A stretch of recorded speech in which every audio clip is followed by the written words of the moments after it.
Good evening, ladies and gentlemen, and welcome to the Municipality of Monroeville's regular council meeting. Today is Tuesday, April 9th, 2013, approximately 7 p.m. If we'd all kindly rise for the Lord's Prayer, followed by the Pledge of Allegiance. Our Father, who art in heaven, hallowed be thy name. Thy kingdom come, thy will be done, on earth as it is in heaven. Give us this day our daily bread, and forgive us our trespasses as we forgive those who trespass against us. Lead us not into temptation, but deliver us from evil.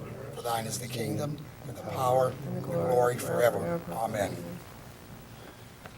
I pledge allegiance to the flag of the United States of America, and to the republic for which it stands, one nation, under God, indivisible, with liberty and justice for all.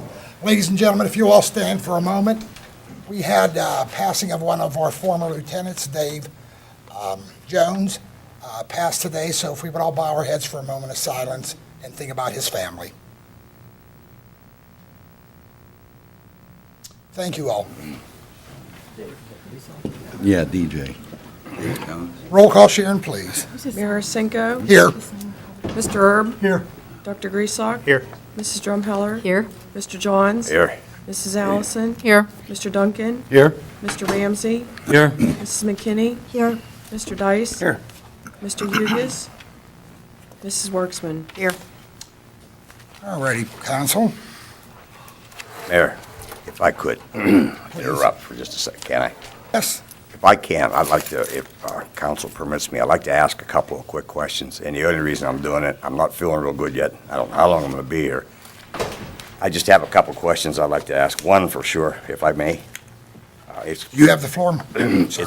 It's pertaining, excuse me, it's pertaining to the stuff that's going on with the attorney that we hired, and make sure everybody understands. I agree with everything that we're doing, I really do, because certainly we need to do it.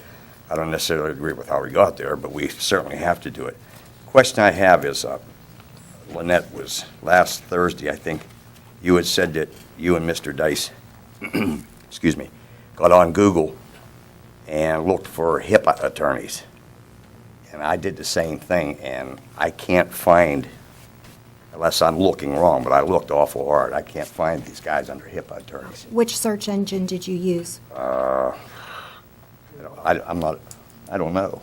Okay, it I mean, I depends. just went on- Sometimes I got what onto search Google, engine you use and I got brings page up after some different page after information. page. I searched Google as well, and Yahoo, and Bing, and I had the same results, actually. I didn't find Dickie McCamey anywhere.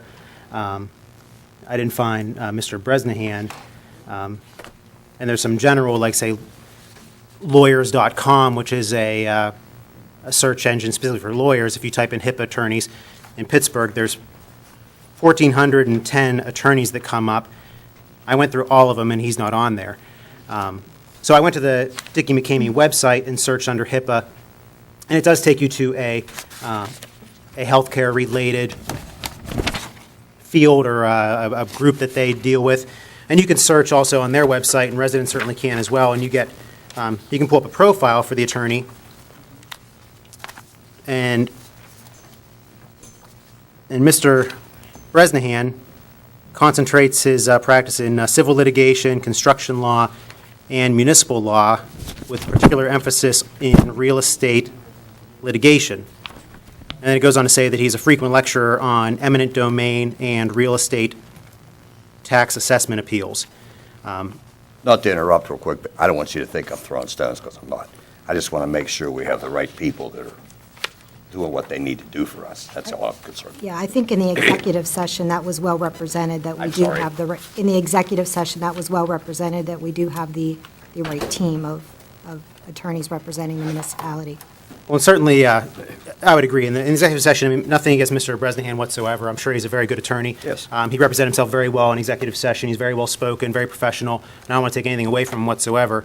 But, unfortunately, over the past few months, the way things have been handled here, I'm sorry if I lost faith in the system. So these kind of things raise a little bit of an eyebrow for me, and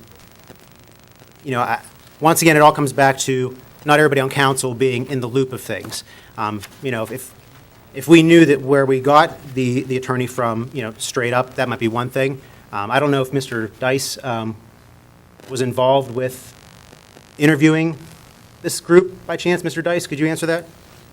I learned of his name when I think you guys learned of his name. During executive session? But I will say, I spoke with Mr. Bresnahan for over an hour today with some of his staff, and it appears to me that they certainly have a grip on what the issues are. And I hope so as well. And I'm just, good.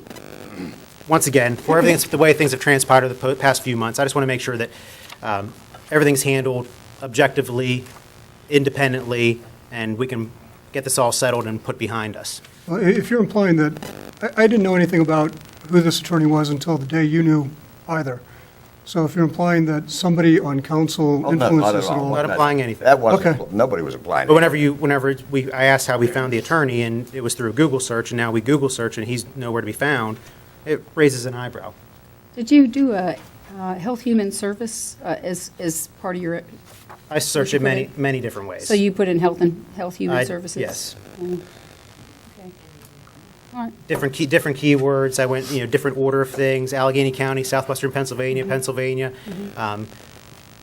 many different ways. Did you have other profiles of other lawyers? Well, this is the one we're going with, so that's Right. what I was interested Right, in. I just thought you had a contrast or comparison. And the investigators, they're not, they're with the firm, correct? That is correct. They're hired by the firm, yes.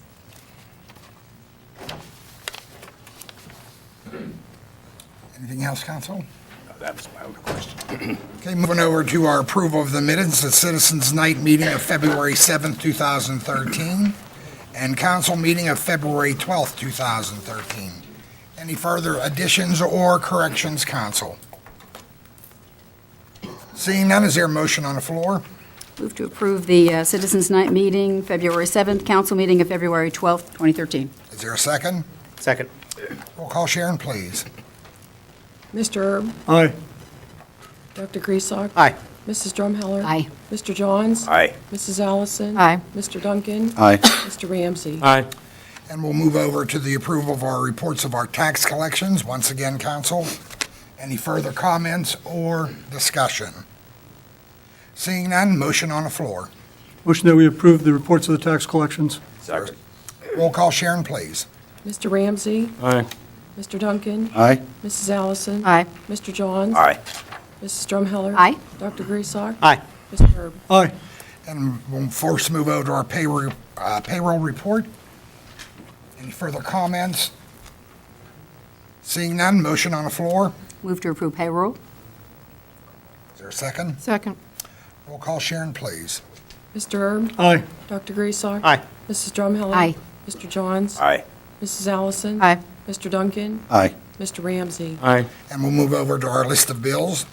Council, any further additions, corrections? Seeing none, motion on the floor. Move to approve the list of bills. Is there a second? Second. Roll call, Sharon, please. Mr. Ramsey? Aye. Mr. Duncan? Aye. Mrs. Allison? Aye. Mr. Johns? Aye. Mrs. Drumheller? Aye. Dr. Griesbach? Aye. Mr. Erb? Aye. And budget transfers, any other comments? Seeing none, motion on the floor. So move to approve transfers. Second. Roll call, Sharon, please. Mr. Erb? Aye. Dr. Griesbach? Aye. Mrs. Drumheller? Aye. Mr. Johns? Aye. Mrs. Allison? Aye. Mr. Duncan? Aye. Mr. Ramsey? Aye. Moving over to our vacancies on our boards, commissions, and authorities. Council, do we have any other nominations or appointments? Yes, Mayor, I'd like to nominate Tanya Pagliano from Ward 7 to the Planning Commission for the vacancy, unexpired term. Is there a second? Second. All in favor? Aye. Opposed? Ayes have it. Any other nominations or appointments? Seeing none, we'll move over to proposals. Lynette, if you would, please. Yes, sealed bids and proposals were received for our commodity bids on Tuesday, April 2nd. Tabulations are in council's packet for approval. The darkened area is the lowest, most responsible bidder, and I'm asking council for approval. And we just discussed this for those listening in the audience as well as here, in TV land. So any comments or how about a motion on the floor? Well, Motion on I the floor. motion to approve. Is there a second? Second. But Any, I have- now, any comments? Go Yeah, ahead. yeah. I did have, I was looking at these commodity bids, and I had just a general question as to whether or not the information that we're looking at when reviewing the materials, a few of them have wide variance in their quotes.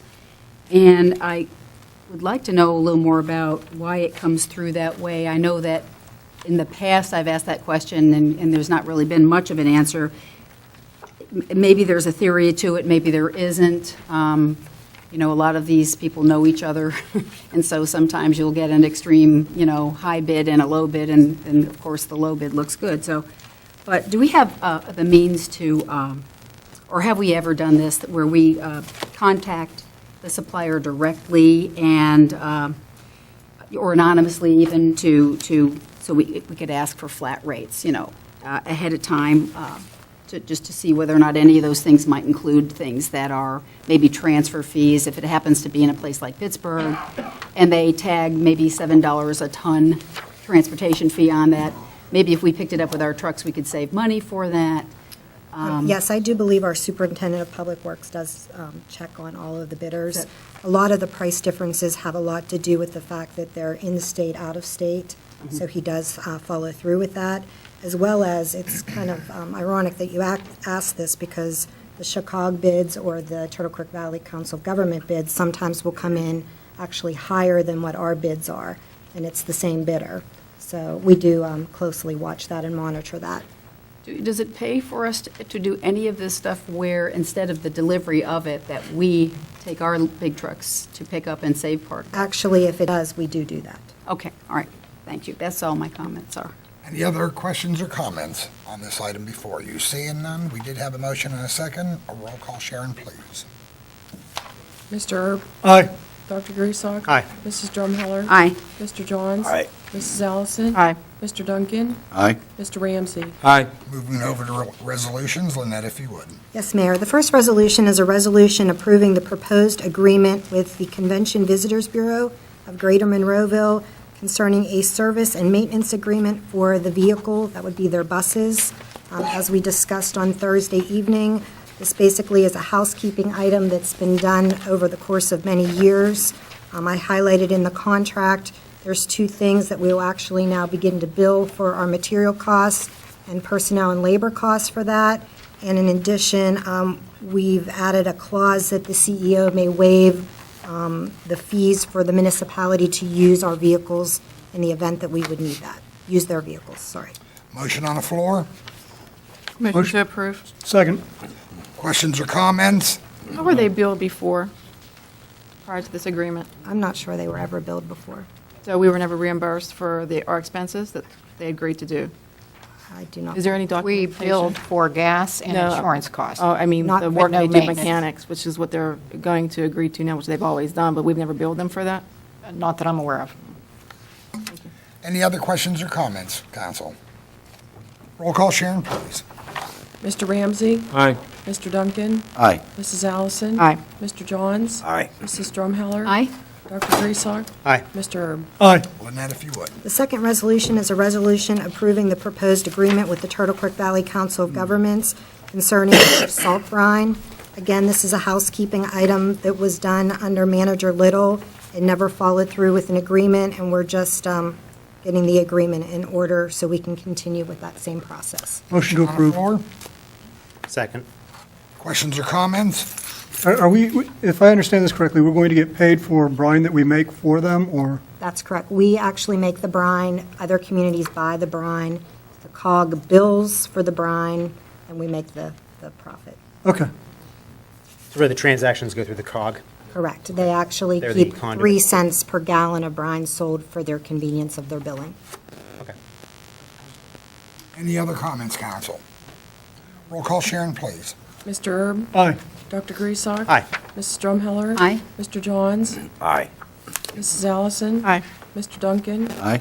Mr. Ramsey? Aye. And for our last resolution, Lynette, please. Yes, this is a resolution changing the private road name of Rind Way to Reservoir Road. As I spoke on Thursday, this is just a name change by the request of Waste Management for that to occur. Motion on the floor. Motion to approve? Is there a second? Second. Questions or comments? Seeing none, roll call, Sharon, please. Mr. Ramsey? Aye. Mr. Duncan? Aye. Mrs. Allison? Aye. Mr. Johns? Aye. Mrs. Drumheller? Aye. Dr. Griesbach? Aye. Mr. Erb? Aye. Thank you, Lynette. Bruce, if you Yes. would. The first ordinance is an ordinance amending ordinance number 2479, section 307.4A, to change the time of garbage, refuse, and debris that can be placed out to the curb for collection. Motion Sponsored on- by Mr. Erb. Motion on the floor. Motion to approve. Second. Questions or comments on this ordinance My before only you? question would be, what time are we changing it to? 4 o'clock. 4 PM, which is, that way there's daylight year-round. Thank you. Any other questions or comments, council? Roll call, Sharon, please. Mr. Ramsey? Aye. Mr. Duncan? Aye. Mrs. Allison? Aye. Mr. Johns? Aye. Mrs. Drumheller? Aye. Dr. Griesbach? Aye. Mr. Erb? Aye. Mr. Dice. Yes, this is an ordinance repealing ordinances number 1520 and 2040, which established a process for competitive bidding and purchase orders in the municipality. This is sponsored by the municipal manager, and this is really a result of the state law that really preempts this now. Motion on the floor. Motion to approve. Second. Questions or comments? Question. Please. When was that law changed in the state? It's been in effect for years. We've just had these ordinances on the books, they're old. So it changed the amount of when we go to bid? Yes, and just recently, the change was, if you remember, it used to be, I think it was 15,000, it went to 18,500, and now it goes up every year by a consumer price index formula. And again, it's state mandated, and so now the competitive bids can be, I think, somewhere around $20,000. So it will continue to rise a wee little bit every year. But that's the statute that governs what happens as far as competitive bidding goes. This will save on advertising costs, because we were advertising Yes. for the because now past you year or can- so at a lower rate. Yes, and you can now bid more without going through advertising by $5,000 or so. Very good. And what level do you still have to get, like, you can make phone calls instead of advertising? I think it's 12.5. And that There's a was number. changed too, right? Yeah, yes. That used to be 4. I thought it was 6, but. Yeah, the numbers escape me because they continue to move around. But this statute now remains constant. It continues to grow a little bit every year as far as being able to award without necessarily going through the expense of public bidding. Any other questions or comments, council? Roll call, Sharon, please. Mr. Erb? Aye. Dr. Griesbach? Aye. Mrs. Drumheller? Aye. Mr. Johns? Aye. Mrs. Allison? Aye. Mr. Duncan? Aye. Mr. Ramsey? Aye. Mr. Dice. Yes, the next ordinance, again, is a housekeeping kind of ordinance as a result of Lynette and Susan looking through our ordinances and trying to clean up some of the issues. If you remember the last budget round, you put up a sum of $121,000 in the unrestricted general non-trust account into the general fund for budgetary purpose. This ordinance really memorializes and makes clear that you have the authority to do that. This is an ordinance amending 2421, 2447, 2286, and Resolution 02-66 and 06-98, providing for the annual required contribution, ARC, in the non-trust account in the sum of $121,000 to become unrestricted in the general non-trust account. Motion on the floor. I have a question on that order. Motion on the floor. Sure. Okay, I was willing to have Well, the, I'm waiting for, I thought you said Let's get a motion. second first, and then discussion. There's no. we have to have a motion There's no first. Motion. There's no motion. Motion on the floor. Is there a second? There is no motion. There's no motion. Oh, Okay. May I make comment at this point? No? Okay. Is there a motion on I'll the make a floor, motion folks? to approve. Is there a second? Second. Questions or comments? Okay, thank you, You're Mayor. welcome. No, the reason I even brought this up in the order is that the OPEB committee will be meeting Friday, the 12th. And it's not so much that there's a contention over the amount of $121,000, which was one of those things that were budget considerations when the budget was prepared. It's that I really think deserves to come in front of the trust committee, who's meeting, 3 members here on that committee, and we have uniform and non-uniform. I just think it would be a more proper order to discuss that at that meeting and then table this. Do they have to approve it? They should they should. We, as a committee, don't necessarily have that in an irrevocable trust. Now, this is what we talked about Thursday, but it should be open for discussion there, because there are some committee members who had questions about that. Well, the difficulty you have is that when you voted on the budget and you approved the budget, that was in the budget as money that was going to be spent to balance the budget. So can they just? And maybe I take it back specifically to the remember committee that and they because can I approve asked that it and get then- removed, and it did not. So can they take it back to the committee and tell them what happened, them approve it, and then possibly table this month, and then us vote on it after them? I really think it's just, Like a due process. I really think, in consideration of the discussion of when it comes up before council, to do that, I don't think the committee so much has a problem with that, is they need to understand what goes on, and that actually has been past practice. So if you would indulge me to table this until next month, when we've had our meeting this Friday, I'm sure that everything will, So you're putting a motion to table? To table, this item. yeah. Is there a second? Second. Roll call, Sharon, please. Mr. Ramsey? Aye. Mr. Duncan? Aye. Mrs. Allison? Aye. Mr. Johns? Aye. Mrs. Drumheller? Aye. Dr. Griesach? Aye. Mr. Erb? Aye. That item is tabled. Mr. Thank you. Dice? The next ordinance is an ordinance amending 848 regulating parking on Hazel Drive. Motion on the floor. Move to approve, Second. sponsor that. Questions or comments?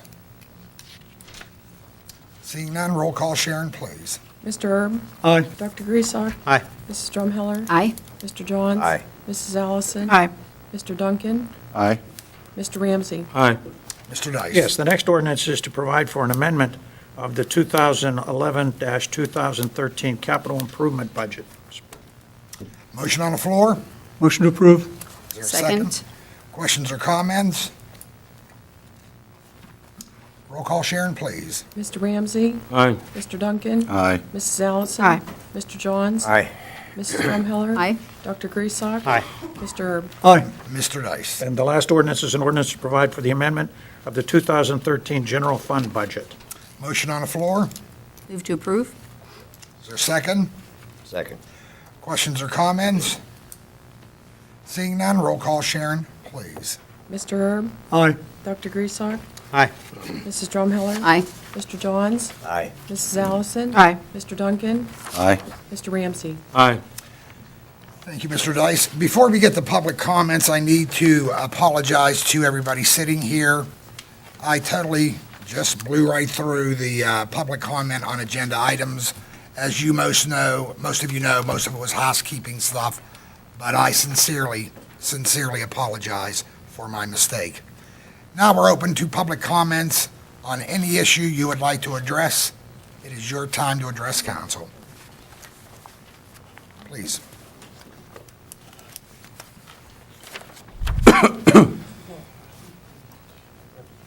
Please sign in, state your name and address for the record if you would serve. I am signed in, Pat Fulkerson, 1312 Woodland Drive.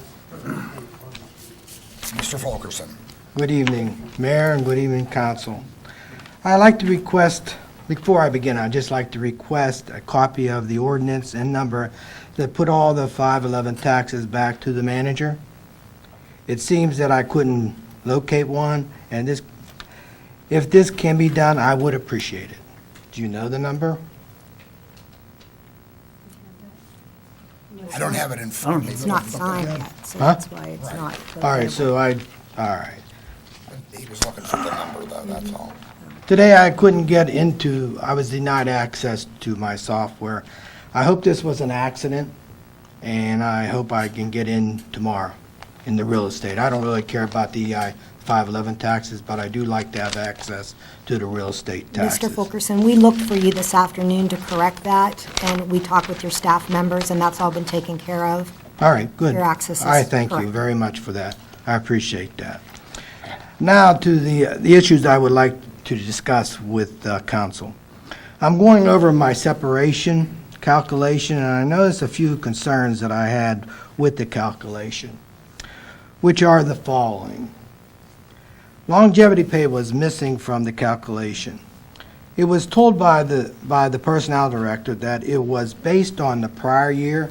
If this is true, I think it should be put in. But if it isn't, so be that. Also, at the same time in my separation calculation, I noticed the personnel time wasn't included also. If it's supposed to be, I would, like to have it in there. If it's not, so be that also. But in my separation account is a lump sum distribution of my annual accrued vacation and current vacation not used. In the municipality ordinance, it states that no one has to have a lump sum settlement. That's Mr. Vaughn's issue that everybody agreed that. Why I'm asking this, if I retire, does my separation date will be extended so it does stay the same? For example, what I'm saying to you, right now on the separation page, I have as March 12th, 2013. Now, if I get my vacation time and also get what the accrual is, then that would be bumped up to, say, be June of 2013. I don't know that. I'm just asking the question. And the reason why I'm asking the question, I had an employee quit in December 2011. The employee was given by the personnel director the following benefits in January 2012. 5 personal days, 15 vacation days, 10 sick days at full pay. I don't think this is in the employee's benefit manual, since the employee did not work one day in 2012. I assume council gave the personnel director the right to do this, and I would like the same courtesy or consideration given to me. All right. I did seek outside legal counsel. I find out what my rights were once the majority member of council decided to give the 511 taxes back to the officer manager, and also how to deal with all the memos I have been receiving from her regarding my office space, the equipment, and staff. I was surprised to find out that Ms. Kinnish was also seeking advice from the same attorney regarding municipality civil service matters over a previous arranged lunch. Since he talked about me to her during that time, I paid for at least part of her lunch. I wonder if normal for an office manager to seek outside advice when the municipality already pays for a solicitor to offer counsel for the office manager regarding these matters. As an elected officer under Home Rule Charter, I am submitting my legal counsel in matter regarding my elected job, and this is the legal thing. I'm submitting it as if you guys would pay for it. And also, I would thank you for your consideration. Thanks. Hang on there, Pat, if you would, please, are you sure that the manager talked to your attorney? Oh, positive. My wife and I were both there. And if she, ask her. Is that true, Lynette? I don't know what he's referring to. I don't even know who you're talking about. I'm talking about Jack Cambess, and he did meet with you, and he did charge me on that. There it is. Read it. What did it say, Mayor? It says for professional services rendered and certainly billed to you March 12th, 2013 for 4.0 hours at $125 an hour, $500. And it says regarding municipality Monroeville discipline, our file number IND-9143. And it's had to do with telephone conferences with Patrick Fulkerson, prepare and attend meeting with municipal manager, prepare and attend office I'm conference with sure- Pat Fulkerson and spouse review charter. I'm sure somebody's either, I don't know, but I got billed for it, so I'd like to see if you guys would pay for it. Thank you. Okay, anybody else would like to address council, please do so.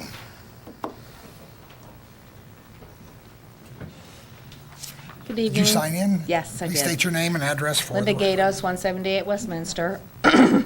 With all the recent negativity we've had here in Monroeville, I'd like to ask the residents in my ward, which is Ward 1, that we all pull together as a community and help out our neighbors by donating canned goods on Election Day. Our voting polls would be the Monroeville Fire Company number 3, the New Hope Presbyterian Church, and Mosside Elementary School. I will have containers at each of the poll areas to hold all the donations made. Then they will be divided up and distributed between the 4 food banks. Also, any one of those that are voting absentee or would prefer to make a donation directly to the food banks, the location, and there are 4 of them here in Monroeville, which a lot of the residents I spoke with didn't even realize there was that many. So they are at the Garden City United Methodist Church, the Monroeville Assembly of God, Crossroads Presbyterian Church, and St. Martin's Episcopal Church. And Mayor, I would like to ask if maybe this could be put on the Monroeville website or on the government channel with at least the food banks, their addresses, phone numbers for the residents' knowledge. I don't believe that'd be any issue at all. Would you not agree with that? There's only just Maybe- one thing to mention there. Okay. There's just one change in that St. Martin's does not have a food bank any longer, but Pitcairn Food Bank has, so you might want to include that. Because I had donated, done fundraisers before and donated to Yeah. St. Martin's. Yeah, and they I had to didn't close know- their food bank last year. Oh, that's sad. Yeah, it is, and therefore Garden City gets a disproportional portion of it. They have an AM and a PM to try to have that once a month, just extend both AM and PM, and then it would be good to include Pitcairn. Oh, well, sure, especially if that one is closed. Isn't it true that St. Bernadette also has a Yes, I was small just food going to pantry as actually well? chime in. St. St. Bernadette Bernadette's has one. And in I didn't hear of Monroeville. them either, and like I say, just to find out there was 4 was more than a lot of the residents I've spoke with, I didn't even know. I actually have their addresses and all their contact information. Okay, I'd so be you already glad have to all of share. this? I'd be And could glad you to share. please put something either on the Monroeville website and/or on the government channel so that the residents know? And like I say, I'll have containers, and then the food will all be picked up and divided equally. If there's 4, 5, whatever it is, so that everybody gets something and we're having our neighbors out, little community instead of all the negativity is really what I'm going for here. Well, I would think that would be a great idea, and I don't think there'll be any issue getting that popular. And thank you for bringing that I up, appreciate Linda. it. Thank you all. Thank you. Would anybody else like to address council? This is certainly your time. You didn't fall asleep either. I know.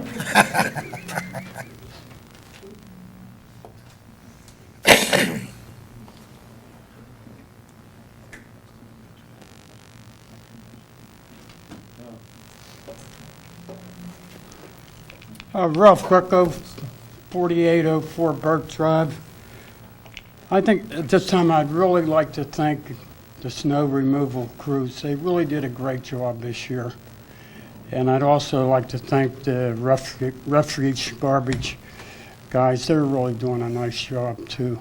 So, I'm glad there's no more snow, thank God. I don't want to see any more for it's just amazing how good they really are. I mean, you'd have to live somewhere else to see what it's like. Thank you. Thank you, Ralph. Come on down. Okay. State your name. State your name. Dave McMaster, Northern Pike. There you go. On a lighter note, I'm here to talk about fishing. Okay, we got the fish in the creek, or creek, whatever you want to call it.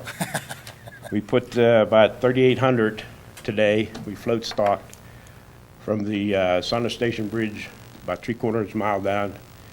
And then we went down along Forbes, and we started in a meadow. And we finished off down where the bridge goes in the industrial, where that American baseball building is. So the fish are in there, and we're having a second stocking on April 23rd. So we had a lot of help today, and I really appreciate that. It made it a lot easier. So, okay, on behalf of the Pitcairn Monroeville Sportsman's Club, I want to thank the municipality for their support, especially Doc Nick Guerin, Lynette, and you too, Joe. Can you hear me? I got you, Dave. It's like talking to a ghost. Okay. Yeah, it's good. And then I want to thank Mike Adams and the road crew. They did a yeoman's job down there on the parking lots. They put some of that reclaimed in there because it was full of holes, pushed back the brush. And we needed the space because there's not a lot of park on the road. And what I'd like to ask if we could get the lower parking lot of the swimming pool, get that cable taken down, and we can maybe park the excess cars there for, it's only going to be for the first week, and then it kind of, tapers off. So if we can get that open for the overflow and keep them off the road, I appreciate it. And let's see. Yeah, Mike did a lot of work down there. He and his crew, they filled in the potholes and stuff, pushed the brush back, and put back up the signage that was knocked down, so for littering and so forth and so on. Okay, if you're going to fish in Pennsylvania, you first have to obtain a fishing license from the Pennsylvania Game Commission. If you're 16 and older, 16 to 64, you have to buy a license. If you're 65 and over, you get a senior's license for a lifetime if you want to. But if you want information, just get on the Pennsylvania Fish and Boat site on Google, whatever you want. Give you all the information because you have to have a fishing license. If you're going to fish for trout, you have to have a stamp for that. If you're going to fish ear, you have to have a stamp for that. So it's not as complicated as it sounds, but just to cover yourself. If you don't have a trout stamp and you're down there fishing and you heard a trout, you could be cited. So any questions? I think you do a great job as you do every year. Okay, we have fun. Yeah, Get the good. kids out there, get the stink float off them, get them down there in the fishing hole. Dave, locally, I'm not touching where can they that get their license? What's that? Locally, where can they get their licenses? Oh, you can get a Dick's, or you can go online. There's 3 different ways you can get a fishing license. You can go online and get it from their store, you can mail, or you can go to an agency. Where Dick's, I think, and I think Ultimate Sportsman and Gander Mountain, so. Okay, good. But, yeah, it's easy to get one. Thank you. Thank you, sir. Thanks, Dave. Once again, I'll open it up to anybody who would like to address. Hi, You know the drill, Bets. Yeah, my name is Betsy Desmond, 560 Firethorn, in Garden City. I don't know if y'all know, but we had a bad fire there last night, and I did walk up. And, of course, number 6 was there. And all of the fire departments pretty much were there, and they did a fantastic job. They were having problems with the hydrants, and they did a fantastic job with all the guys talking. And the gentleman that was on the Channel 4 News lives 2 doors down from me. Tevin is the one that was giving the dog the CPR. I mean, and they're dog lovers, and I said to his mother today, how's he doing? And she said, okay. But our fire department and our road crew, all of these guys are fantastic, are garbage. So I hope we keep all of this stuff. Hear, hear. Once again, ladies and gentlemen, when anybody, Lynn, I know you know the drill, but if you haven't signed in, please do so and state your name and address for the record. Hi, I'm Len Young, 656 Cooper Road. And a couple of things I wanted to just sort of remind people about. This Saturday is going to be a spring planting class. I'll be volunteering to do that at the Municipal Park West at the gazebo. I've got some neat little euonymus plants that we're going to practice planting them there, and then at the completion of the class, everybody takes theirs home to plant at their house. Call the Recreation Department 856-1006 if you'd like to attend. I'm sure they'd like to hear about it. There is a $10 fee for that, but I'm sure they wouldn't mind if you just showed up. 9 a.m. at the gazebo, Monroeville Community Park West. And let's hope for some good weather, like we've been having the last few days. Been enjoying that Don't immensely. jinx it, that's what Dice said. Yeah. Could be snowing, I guess, but we won't talk about that. Secondly, I'm a longtime member of what's called a Beta Pennsylvania. I'm a motorcyclist. Beta Pennsylvania is a motorcyclist rights organization located in Harrisburg. For many years, we provide the governor with a proclamation that he signs, and make a little bit of a deal about the month of May being Motorcycle Awareness Month. So sort of like to extend that to Monroeville, if I could. Sure. So I'll get like a sample copy of this proclamation and just give it to you, Greg? Please, absolutely. Okay, I'll email it to you, whatever. If you would, please. Okay, and we certainly hope that everybody looks twice and saves a life. Motorcycles are everywhere, especially with this good weather. That's Thank you, all. Len. Okay. Once again, ladies and gentlemen, this is your time to address council. Seeing none, we'll close that proportion of our meeting, and we'll go over to our reports of our officials. And Lynette, I'm sorry, you have the most stuff. The first item, Mayor, is what I had talked with council last Thursday about our municipal directory and map for the residents. This has not been updated since 2008. I'm just actually telling more of council and the public that we're going to proceed with the update. There's no cost to the municipality. The company does it all for us, and all the information will be updated and sent to all the residents at their home address. So I got just one wanted- question. Might be a foolish question, but I'm going to ask it anyway. I was looking at that map. I think it's pretty neat. Well, obviously, all the people in there are rather old. Wait a while. Well, I resemble that. Council people? I guess what I'm trying to say is, Pictures are dated. just, just in case, since the, maybe I'm full of baloney, but just in case, since the elections are coming up, maybe some of the people that are there, or maybe they'll all be the same, maybe they won't. Does that matter?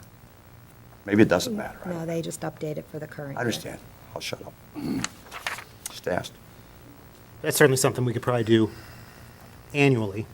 Yeah, I didn't For know, these since companies, it wasn't is that right, done for Lynette? quite a few years. That's Well, it. that's If you could basic. get the businesses to purchase the ad space, It's yeah. just based on advertising. The company comes in and they could do one every year and Yeah, I understand. Historically, they haven't done that. They had a calendar one year. Correct. It was physical Wonder calendar. why it's been so long since. And then the map, which is very useful. You flip that over and everybody's facing the wall and you're just looking at the map, so you're not really seeing the other side. Oh, no, it's a nice, very nice map, nice product. I know Yeah, it is. we've gotten examples from different communities. Very nice. Well, that's just for your FYI, council, and obviously to our residents, so Lynette, if you would. Where you get it? It'll be mailed to you. Yes. It'll probably be towards fall, because it takes about approximately 4 to 5 months to get the whole thing. But that map is really good, though, how they put that together. Good, I'm sorry, Lynette. Okay, the next item is, I wanted to talk a little bit about the building department and the ISO rating. The ISO is an organization that rates a community's property loss risk. Insurance companies can use a community's ISO rating to help set insurance rates. Several months ago, council can recall we received our ISO rating for our fire department, which includes the review of our 5 fire departments, the dispatch center, and our water supply. Another aspect for the community's rating is our building codes and building code enforcement. While most people are very well aware of the contributions and the roles that the fire department, police department, EMS, and dispatch center play in protecting life and property, we often overlook our building department. Prior to building codes and building code enforcement, small fires often led to large fires or conflagrations. Many have heard about the Great Fire of Pittsburgh in 1845 and the Great Chicago Fire in 1871. In those days, fires were able to start and to spread because buildings were close together. There were no special requirements for storing flammables or combustible substances. Buildings were made of very combustible materials, and there were no building inspections. Today, because of these codes and the men and women that enforce them, our annual damage from fire is greatly reduced. Monroeville has had a long history of being a leader in building codes and enforcements. That history of leadership continues. I recently received the ISO report for our building code and enforcement department. The report analyzes the department for permit process, plan review, application of adopted code, inspection process, administration, and finally, training and certification of our employees. Monroeville's rating improved by over 5% on the residential side and over 11.5% on the commercial side. Our new rating, keeping in mind that 1 is the best, is a 2 out of 10 for both of the grading. Of over 2,000 communities evaluated in Pennsylvania, we, along with only 2 other communities, can brag about the outstanding rating. And I just think that's just something to talk about. I want to take a moment to mention our inspectors and officials, Paul Bell, Dave Knox, and Andy McWinney, for their commitment, dedication, and training hours that they have put forth. These men are certified in each discipline they inspect and make Monroeville a safer place. By being proactive, these men in this department save property and lives. Using a proactive approach with public safety means that the fire or disaster is prevented or mitigated. In addition, I want to thank Paul Hugas, department head, and Dave Knox, building official, for their cooperation given to the ISO representatives. Again, congratulations to the building department for their outstanding work, and thank you for helping making our community safer. So, hats off to all of them. You don't accomplish something like that without a great deal of leadership, professionalism. Absolutely. And they certainly seem to be the highest credentialed. They have many credentials for going in, certifications that allow them to do what they do, and that takes continuing education, and so I'm so pleased to hear that. I was very proud of them. We have a lot to be proud of. We're very proud of them, yes. Thank you. Very good. Lynette? The last item is council's permission to place a quarter-page advertisement in the 2013 Gateway Baseball Media Guide in the amount of $75. Motion on the floor? Motion to approve. Second. Questions or comments? Roll call, Sharon, please. Mr. Erb? Aye. Dr. Griesbach? Aye. Mrs. Drumheller? Aye. Mr. Johns? Aye. Mrs. Allison? Aye. Mr. Duncan? Aye. Mr. Ramsey? Aye. Thank you, Lynette. Anything else? No, that's all. Mr. Dice? I have nothing. Good. Moving to our reports of our officials. Brian, we'll start off with you tonight. Sure. Thank you, everybody, for participating. Do continue to encourage people to come and be part of this. Want to also congratulate the building department on a job well done. I think that's great. But I also want to ask that council support me in something that I think that the manager and the municipality should be involved in. We're a fairly diverse community. We have young people, old people, white people, black people, Indian people, lots of different nationalities.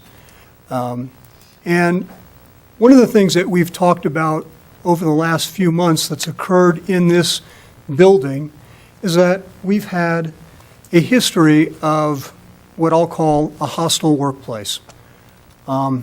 It's come up in a number of discussions since the budgets, and one of the things that I'd like to encourage the manager and her HR department to do is to work with all of the employees, one, to help educate them so we can have a more pleasant place to work, but secondly, to find out their ideas on what we can do to improve the work atmosphere in the municipality. So I'm asking for some consensus from the rest of council. This isn't something that necessarily needs any kind of motion. This is actually really something that I'm just encouraging the manager to move forward on, because I think it's something that we need to do to alleviate some of the strains that we've had in the past. And I'm not going to go through all of them, but they're well noted and well documented. So I would agree. I support it. Anything else for us, Brian? yeah, the other thing, just thanks again, and I'll turn it over to you, Mr. Mayor. Nick? Yes, Mayor. Little business first, Mrs. Worksman, has the copy of the report that goes to the Department of Community and Economic Development been submitted yet? Yes. That comes out, has that been before April? It was sent out, I believe, the Friday before, I'd have to look at my calendar, the beginning of April, but it's also posted on the website. Both this year and 2011? 11 and 12 are both on there? I believe there's several years that are on the website. Okay, but it's definitely been submitted, it's already been? Yes. Okay, very good. All right. And getting back to the attorney issue we talked about earlier, I'm just hoping that there is a fair and independent evaluation of all the individuals involved with the said complaint. And do we know yet if interviews have been conducted yet? Yes, they have. And have they been done with just the attorney and the individuals? Or have they been, It's the private investigators, Nick, that are actually. they're handling that on their own via either phone or they have personal meetings? Yeah, whatever they choose to do. Okay. But just one-on-one is what? Very good. And I asked you earlier, I asked Mrs. McKinney earlier, there was an article in the Post-Gazette about the Department of Health and Human Services and the Office of Civil Rights, that a letter was posted on the website. Ms. Annie Sieber wrote the article.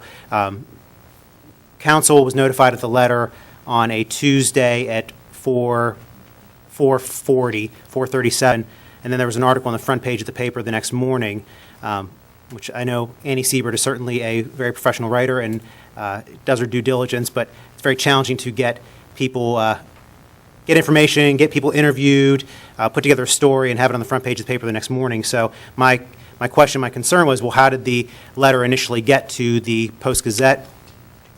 Typically, these things are handled with a right-to-know request, but there wasn't one on file. So my question to the manager was if she knew how it got to the Post-Gazette, because there was only a handful of people that had the document prior to council getting it.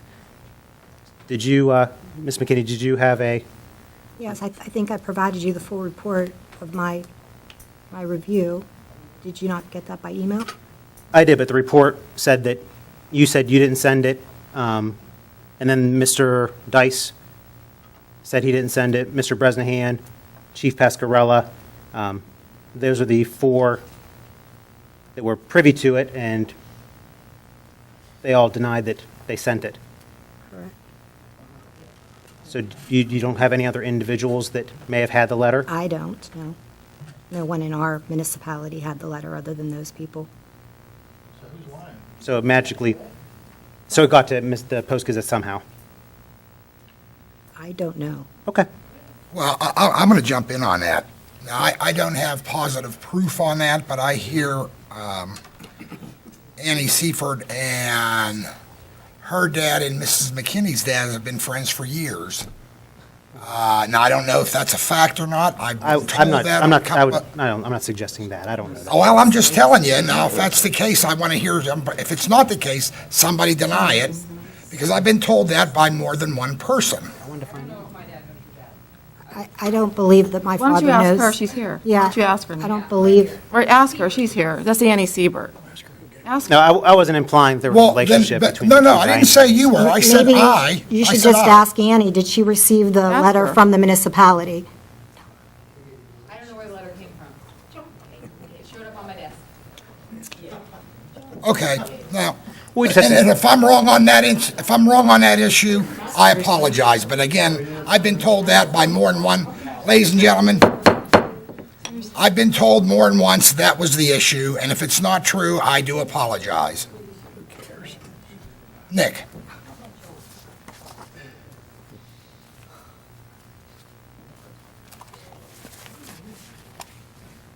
Anything else, Nick? Yes, I'll go on with regular announcements here, Mr. Mayor. The Botanical Garden Committee is seeking volunteers. They are the ones that plant the flower beds and maintain the gazebo area of the community park. If anyone is interested in volunteering, if they like gardening, please contact Lorraine. Her email address is going to be on the website and on TV 15. Ms. McKinney? Yes. So, anyone interested, please check the information, or you can certainly contact me. I can get you in contact with them, but they do a nice job at the community park every year, and they need a lot of help. Jet Sedlak Cleanup Day is April 20th. They have over 400 volunteers, but they need more. They have an extended registration. Shred It Day is also happening the same day at the baseball and tennis courts at the community park. And E-Loop is having an electronic recycling at the same time near the soccer fields, where you can bring small appliances in and they will recycle everything. But there is an extended registration. You can register at the rec department for Cleanup Day on the 20th. Mr. McMasters stated earlier about the PA Fish Commission stocking again Tuesday the 23rd. That is at 12 noon on Tuesday to meet at the bottom of Saunders Station Road as well, and they certainly need a lot of work, or a lot of help as well. And hats off to the building department for their ISO rating. And lastly, a congratulations to Mr. Jeffrey Silka, our former municipal manager, who recently got hired in Robinson as the manager. His 11 years experience as the manager and his master's degree in public affairs, his bachelor's in political science, and his certification as an economic developer through the International Economic Development Council will certainly make him an asset for Robinson, and I wish him nothing but success. That's it for this evening. Nick, you done? Lois. Thank you, Mayor.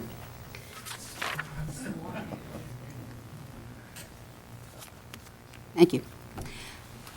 Some serious things before some general announcements, which I will announce about Senior Center and some programs coming up. I put some thoughts to this because, and it's very timely, Nick. Yogi Berra, whose quotes often make me laugh, once said, "If you don't know where you'll end up somewhere else." A more serious quote was from Malcolm X, which went like this: "If you don't stand for something, you will fall for anything." Standing for something that is right isn't always easy. In fact, it's pretty hard sometimes. I've stood for something that I promised to do when I was first elected. And I said that I would seek truth, and I would seek answers, and I would do it in a way that is legal, and that leads me not to fall for anything. I haven't always listened to my mother's advice, brevity is wit, and I ask that she forgive me for that, rest her soul. But I've listened to her right along with my dad's advice that he said many years ago, that you don't tolerate bullies. You can ignore them, you can inform them. And always remember, it's not right for them to be deprived of any freedom of speech. That's number one.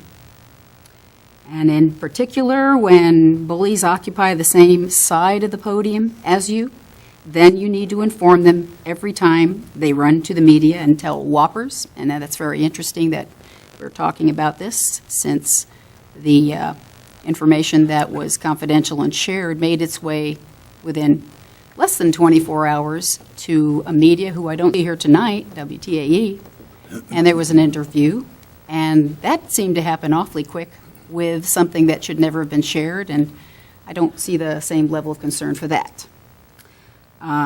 Or when they decide to ignore the HRC and directly try to scare municipal employees, I call those people out too. And that's what I've done, and that's what I will likely continue to do. In answer to one person's recent question just a few days ago, weren't you being unladylike? I have to say that I am not just some lady. I'm a human being, just like everyone else here. Therefore, I will be very direct to anyone who asks, whether here or on the street.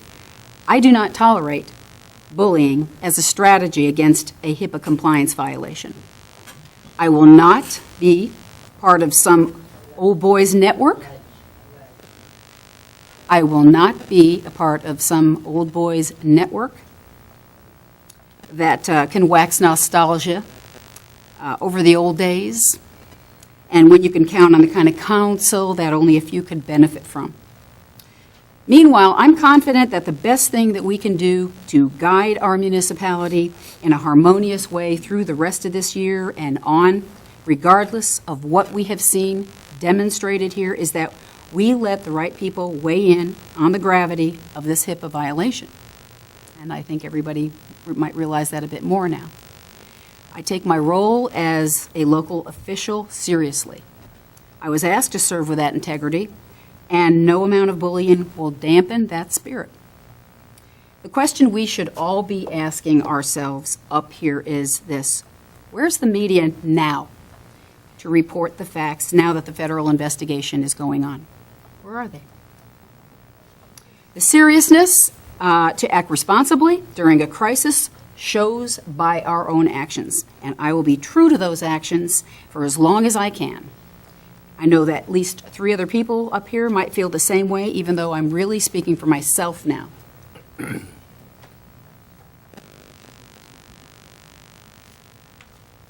I want to also make some general announcements, and this is for the month of April at the Senior Center. Now, Monday the 22nd at noon, there is our monthly luncheon. This month is going to be a personal pepperoni pan pizza. You have that choice of that or a ham barbecue sandwich, and either one of those are served with a garden salad, dessert, coffee, tea. It's great. $5 a person. Can't beat it. Also, the end of this month, Tuesday the 30th, is the Spaghetti Festival. Now, the fanfare is great there because not only do you have a great meal, listen to this: spaghetti meatballs, garden salad, Italian bread, cannolis. I don't know how she got cannolis, but coffee, tea, entertainment, and the entertainment is Dino Morelli. I think I had the pleasure of listening to him. He captures this unique vocal style of Dean Martin, and so it's very nice. You know, you're being entertained. $5, you can't beat it. So I wanted to mention those 2 things, and that's all I have. Thank you. Jim? I wasn't going to say anything. I really don't have a lot to say. My throat still hurts. I've been accused by some people of having media connections in answer to some of our council people. Obviously, I'm not the only one that has media connections. And I'll make you this promise. You always say WTA, I've heard that several times. My feelings personally, I'm not speaking for anybody but myself. This HIPAA violation that's going on is serious. It is. I think it's a joke, but it's serious. It is serious. And when the time comes there's something newsworthy, they will be here. Other than that, that's all I have to say. Thank you, Jim. Diane? Yeah, I'd like to acknowledge some of our employees. First, obviously, to the building department with the ISO rating and their dedication to keeping our community safe. Also, the Public Works Department. We had a bad winter, and I would like to give them a shout out for their great snow removal as usual. And also to the fire department in fighting the fire that Betsy had mentioned. These are all volunteers, again, and we should always make sure we let them know how great we think we're doing. The CVB, the upcoming shows, we have the Showmasters Gun Show, April 27th and 28th. And in May 9th through 11th, the Spring Pan Coin Show is coming up there. I believe Nick already mentioned the recycling program I was asked to mention on April 20th from 8 to noon at the community park during the Jack Seglat Cleanup Day.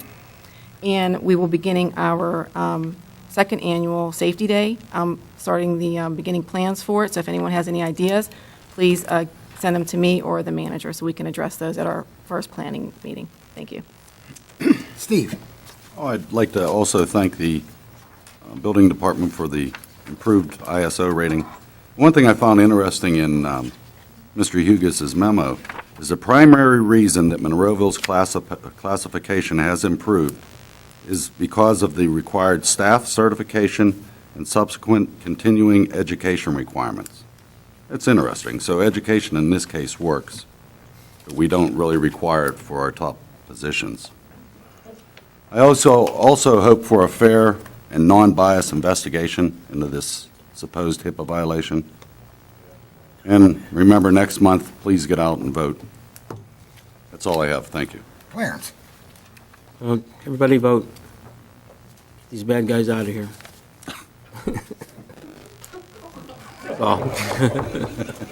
Pretty fun. Please, ladies and gentlemen, I'll wrap it up. I do have a few things I'd like to discuss. First off, and correct me if I'm wrong, I thought also on the cleanup day, which is, again, I'll announce it again, April 20th, we start at 9 and immediately falling around about 11 to 12, will have a picnic, but I thought they also pick up electronics that day That's as what I well. said. I didn't That's hear what I you. said. Did you say that? I'm sorry, I didn't hear you. The soccer field. It's my bad here, I apologize. Very good on that. I agree to our building department, kudos to you all, very, very good. Couple of things I do want to bring out, and before I even get into that, I just want to say to all of you sitting here, as well as everybody in the audience, I know that we've gone through some very, last few months, kind of tough on the media, kind of tough what's going on in the building. I wish we didn't have to deal with those issues. There was some reference made to bullies. I assume I'm one of them. And I assume I'm one of the good old boys, which I don't think I'm neither or, but the key being is I feel that, and I'll continue to do that, if I have information for you as the residents that you need to know, I will address it. Some may not like it, but in my travels, and I'm traveling the municipality, all 7 wards now, I'll be at all 7 of them. They're very happy that I'm doing that. Talking about truthfulness, if you remember, Mr. Erb took out of the pay benefits, saying on the education, he heard you as residents.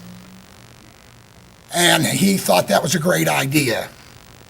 Well, my little homework found out that may not be exactly the truth. He can deny it or don't say anything. That was because he thought and was told, or maybe told, I'll back up on that, that I can't veto any of those ordinances, because that was one of the hangers I did have. Second issue, on Mr. Silka. I was called. I certainly gave him a good reference. So did Mr. Erb, who helped fire him. Now, how do I know that? I talked to the same gentleman he talked to. And he said Mr. Erb gave him a wonderful review. Thought he was one of the best things out there, but he wasn't good enough for Monroeville. They kicked him out of Monroeville. Kudos to Robinson Township. Kudos to Mr. Silka. May I comment? Not yet. It's my time, sir. You had your time. That's why I asked if I may comment. Going on that HIPAA, it was put out there by Lois that it's absolute violation. It's alleged. It has not been proven. The truth will come out if and when the investigation is complete. And I'm not going to kid you. There's a little bit of funny stuff, in my opinion. I'm worried about it. Is it going to be really fair and impartial? Because let me tell you something, and I'll hold my tongue until I see the end result. Did a little homework on their IT specialists, if you will. Wasn't too favorable on some of the stuff I seen. It's nothing I made up. The investigation is impartial. You won't hear me say a word. If I think there's something funny, I will bring it out to you. And it's nothing I made up. You can find it on the internet. It's there. And again, they're only alleged. There's been nothing proven. And if this is done right, they'll find out who did what and who touched what. Now, moving over on to 2 other issues, and I promise I'll end the meeting. Under Section 604 of the Home Rule Charter, I am vetoing the ordinance which puts all the 511 taxes to Manager McKinney for the following reasons. Number 1, I do not believe that the 511 tax collector, Mr. Pat Fulkerson, answers to the manager, but the council as per his contract, ordinance, and to the IRS definition on employees. 2, Mr. Fulkerson has a lawsuit pending on this very issue, and I believe the ordinance should be held in abeyance until the pending lawsuit is settled. Number 3, I am also supporting the will of the residents of Monroeville. They have told me time and time again that the 511 taxes should remain with Mr. Fulkerson and the tax office. 4, Ms. McKinney, and again, please, this is my opinion, is not qualified to supervise the tax office, or the employees, is not, and also is not qualified to answer tax questions from the residents.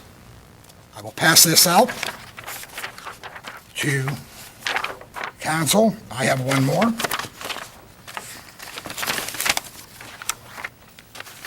I think there should be enough of both ways. It's not enough. Not enough? Another one here? Another. Now, under Section 604 of the Home Rule Charter, I'm also vetoing 2570, the salary ordinance for the municipal manager, for the following reason. I am also supporting the will of the residents of Monroeville by not supporting the severance package clauses in the employee contract as per Ms. McKinney's contract with council. And Ms. McKinney is not qualified as per the Home Rule Charter, Section 701. It does say 3 years of administrative experience. I do not believe it is a secretary's experience. That would be like having my wife, who is an administrative assistant secretary for almost 30 years at a physician's office, being able to take over as CEO of UPMC East or Forbes. It makes no sense. This is a $28 million business, if you will. And Steve brought up a good point as well. We have all our other employees in all these various departments that have to have education requirements, certifications, and continuing education hours to do their jobs. And again, this is how I see it. Now, before I go for adjournment, I know Mr. Dice is going to have something to say, but I'm going to steal a little bit of his thunder. It has been told to me, through others, if you will, that these vetoes do not have standing, which means this council can choose to ignore them. But under the Home Rule Charter, I have about I believe it's $2,500 a year to take this into court. In my research with my attorney, if you will, my legal team, this has never been tested. When it's part administrative and part legislative, it has never been tested, not one time in the state of Pennsylvania. As much as I do not want to spend 10 cents more of your money, my money as well, we have given out huge severance packages, and this is another one. If she stays, doesn't stay, when does it end? We're giving another severance package out if Mr. Fulkerson chooses to pursue, and I'm sure he will, if he chooses to come back, if his court settlement comes back, that will be saved. But right now, we have almost $200,000 of severance packages going on. That makes no sense to me. We're supposed to be in tight times. We're supposed to be, I've gotten beat up here saying that we're spendthrift. We throw money out the window. Well, it's the majority sitting here. Mayor, can you tell me where that is in the Home Rule Charter? You said $2,500. You know what page? That was given to me by our solicitor. It's not in the It's not in the Home Rule Where Charter. It's in the Borough Code. Borough Code? Yeah. I'm sorry. I apologize. Borough Code. Borough And how code? does that, Yes. how does that apply in this case? When there doesn't, and correct me if I'm wrong, Mr. Dice, if there's an issue that is not addressed in this Home Rule Charter, the Borough Code does. There's no question that you have $2,500 to spend if you become litigious with counsel. It says that. It talks about litigation. It's up to $2,500. And I apologize for that. It was the Borough Code. Yeah, which applies in this case because you were a borough. You're still governed by the Borough Code. We are governed by the Home Rule Charter, sir. Okay, I'm the lawyer, right? I know that you're Okay. the lawyer, but you know, Okay. there are some things that we're going to have to understand here. That's right. That's right. You're good. By what we're governed. And I'm telling you that that under the Borough Code, he has that small amount of money to spend towards litigation if he disagrees with you. With you. Well, we're going to see, aren't we? Because it's Well, going to that be would my be turn you. next. Right. I haven't said anything yet. It's not my turn yet. But it's still my floor. But again, ladies and gentlemen, I will think about this very long and hard. I will be talking to more of you. I do have a little bit of time before I have to make that final decision. My gut feeling is I have to try to save you the money. I have to take it in and give it a shot. Mr. Dice, order, please. Oh, really?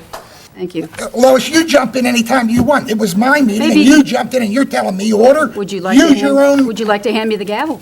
Holy said what? You know, Lois, you'd love that gavel, but that'll never be in your hand.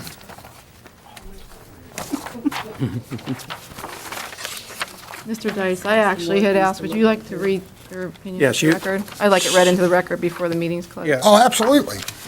Here's the other veto.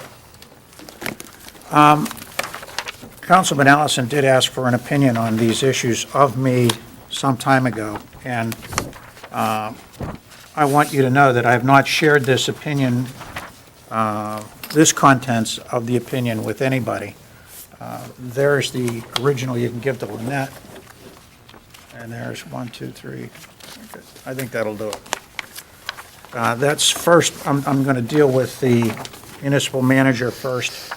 And again, you know, you hire a lawyer, and when you do that, there are all kinds of lawyers. There are lawyers that you can get opinions from, and then there are lawyers that are going to hopefully give you what they perceive as good, sound legal reasoning. And I have attempted to do that here with regard to the municipal manager and the 511 tax issue, and I haven't passed that out yet. So I'm going to read to you the opinion that I have drafted, and I support that opinion with the case and also the ordinances that I rely on. So again, it's not something that I came up with without some solid legal reasoning behind it. Good lawyers don't always give advice that you want to hear. If you're going to go to a lawyer, you want to get advice that's for real when you do the reasoning under the law. So there are some times, and this council has experienced this on more than one occasion, where I have given advice that they didn't like. And that's too bad. But that's not, if you ever look at the Lady Justice, she's blind. She has a scarf on across her eyes. I'm not looking at the prejudices, the predispositions, the opinions, or any of the politics that may go into making a legal decision, because those two things don't sit in the same book. They don't sit in the same room. So with that, I'm offering an opinion on the veto power under the Borough Code, HRC 604, concerning manager of the municipality of Monroeville. It's come to my attention vis-a-vis the meetings, municipal meetings, that the mayor may attempt, and I didn't know. Up until he read what he read tonight, I wasn't sure what was going to happen.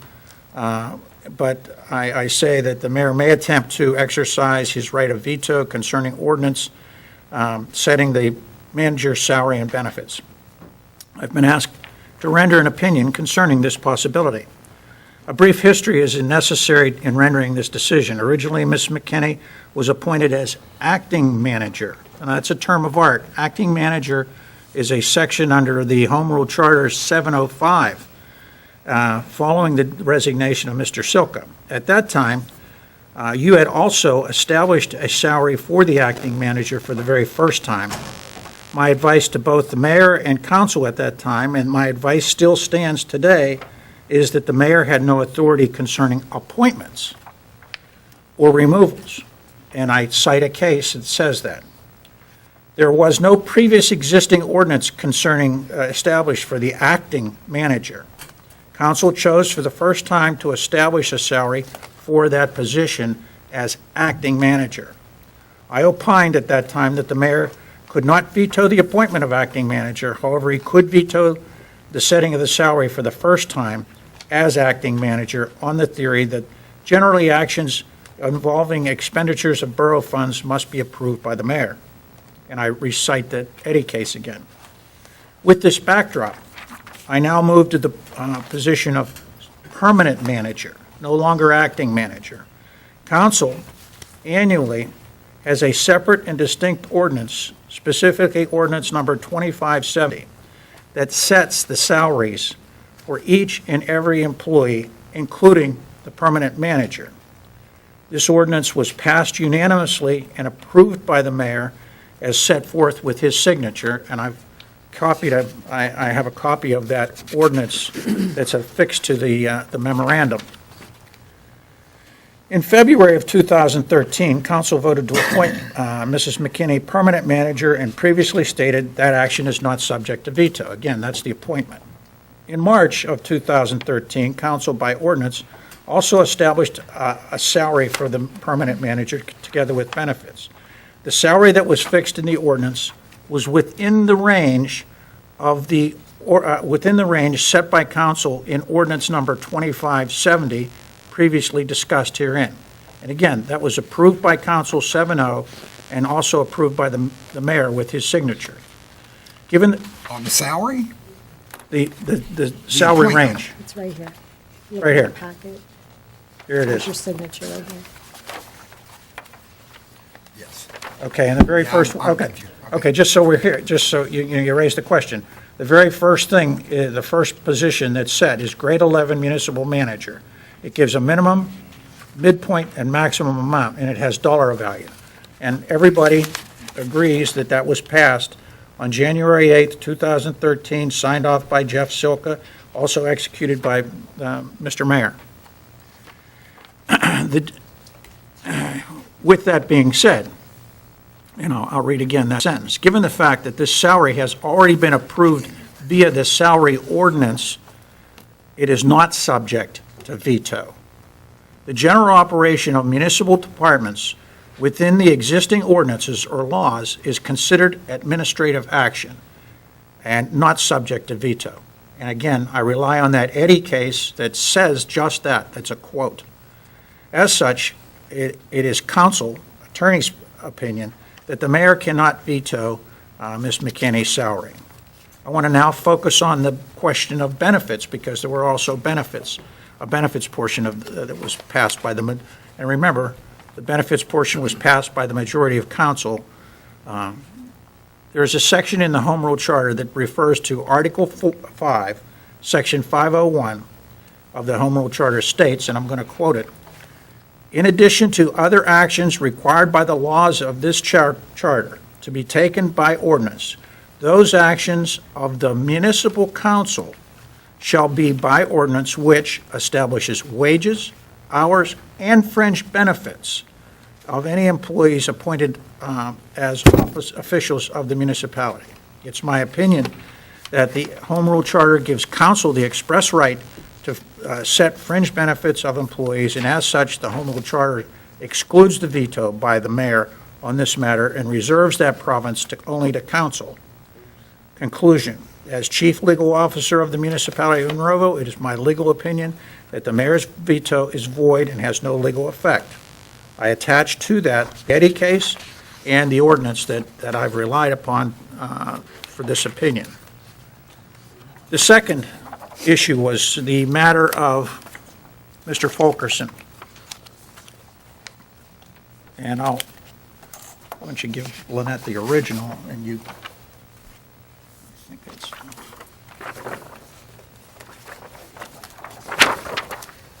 and once again, this is an opinion, and again, I was unaware of what the mayor might do, and so I put together the position, much like I did with Ms. McKinney's, and it's an opinion, veto power under the Borough Code and the HRC, again, 604.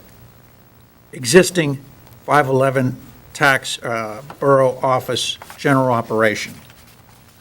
In March of 2013, council passed an ordinance moving the 511 Tax Office Department from its present real estate tax collector back to the municipal side of government under the manager. Historically, the 511 taxes were collected by the municipal side and not the tax collector, but that was given to Pat years ago vis-à-vis an ordinance. This ordinance repealed that ordinance. Actually goes back to Geneva McKee. It might go back 50 years. He did not have that. It goes back a long ways. It has come to my attention vis-à-vis the municipal meetings again that the mayor may attempt to exercise his right to veto concerning the ordinance that was passed in the March meeting, moving the existing 511 tax office from the control of the real estate tax collector back to the municipal side of government. There is a borough mayor's manual published by the Department of Community Economic Development, which has a specific section dealing with consideration of ordinances. The manual goes on to give some element of clarity concerning what is a legislative function in which the mayor has the power to veto versus the administrative function, which is not subject to veto. A review of Eddy, again, that same case, and the manual leads one to the conclusion that the general operation of municipal departments and the appointment and removal of borough employees is administrative in function and not subject to veto. The subject ordinance squarely fits within the administrative action of council. It takes the existing department, the 511 department, and procedurally and simply moves it under the control of another department head, i.e. the manager. Nothing more, nothing less. The manager could keep Pat, not keep Pat. That would be up to the manager. As such, council's actions on matters established, and I'm quoting again the manual, as such, council's actions on matters establishing its own procedures, actions relating to its own members, and actions relating to the detailed work of municipal affairs is administrative and need not be submitted to the mayor. In addition, there is a section in the Home Rule Charter, Section 2102, which reads as follows, and it's called prohibitions. No elected municipal official shall hold any other elective office or political office or municipal employment while serving as an elected official. The Article 12 in the Home Rule Charter establishes the tax collector as an elected municipal official under the Home Rule Charter. When you apply this portion of the Home Rule Charter to the above fact situation, it becomes apparent that no municipal official shall hold any other municipal employment while serving as an elected official. Note the words in the Charter read verbatim. No elected municipal official shall hold any other municipal employment.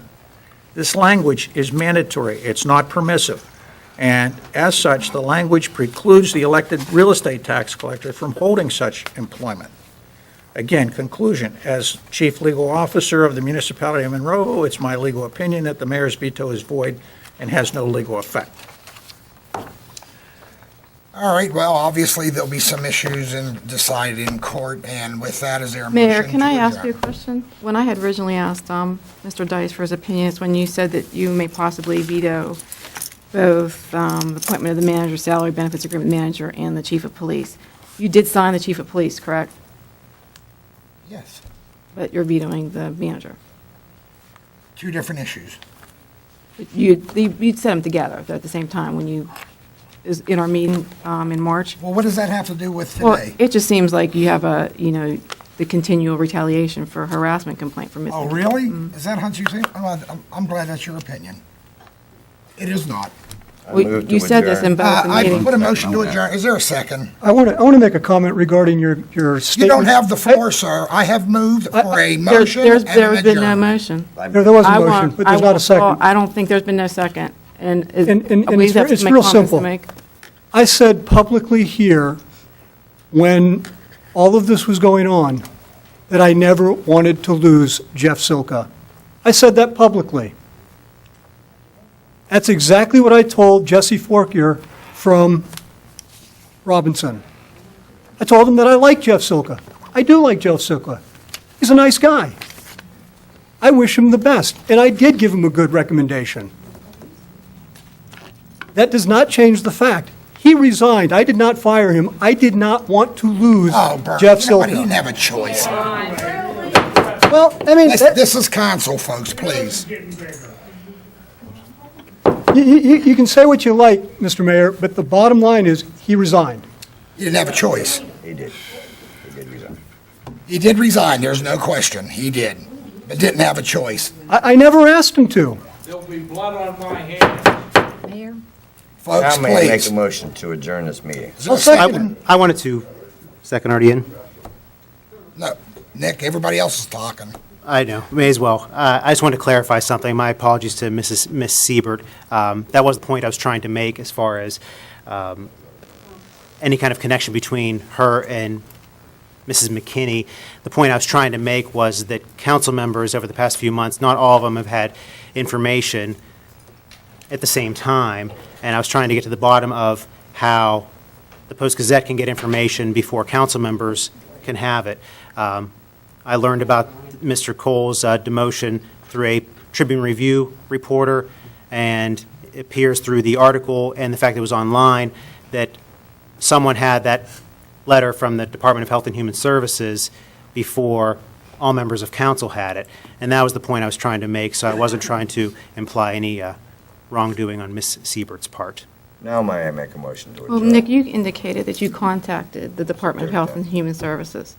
So, I mean, why didn't you ask them? I mean, you can actually file a right to know, and anyone can get it. We already have a motion and a second, by the way, Mr. Mayor. Well, if everybody else is talking, you let Diane talk. Well, there's been no vote. You have to Nick have was 4 people to talking. approve the motion to She was adjourn. You talking. don't. You didn't ask yet. But you know what, though? I do have to say this. You know, Diane, you bring a good point up. You're saying you feel like I'm just zeroing in on her because she made some charges. Let's talk about the end of our last executive session when this young lady here, when Steve tried to bring it up, she had words come out of a woman's mouth I never heard of directed at me. But that's Now, an executive now, hang session. on a minute. If I would have put that, if I would have done that, you all would have had me flying on that flagpole outside. Mayor, you There- have You would have taken me into court and ruined my name. You're not her employee. You're not, you But work, you she work don't on work this for me. level. Right, exactly. And she, you I don't work believe for it is her. Lynette. I have no vote up here. That's you all's domain. I have no vote up here. I mean, if you're going to bring out all the truth, let's bring it all out. But when you're going to bring up executive session material, you know that has to stay It was in the end of the executive session. We were still in executive session. It was the end. It doesn't matter would if we were. anybody clearly in executive session. Well, too bad. Would anybody like to know what the law is on a motion to adjourn when it's seconded? Yes. Please. Well, they were all talking, so I'd if like they to can know talk, the I'm going to time, talk. I understand it. All in favor? There you go. Thank you and good night. Thank you.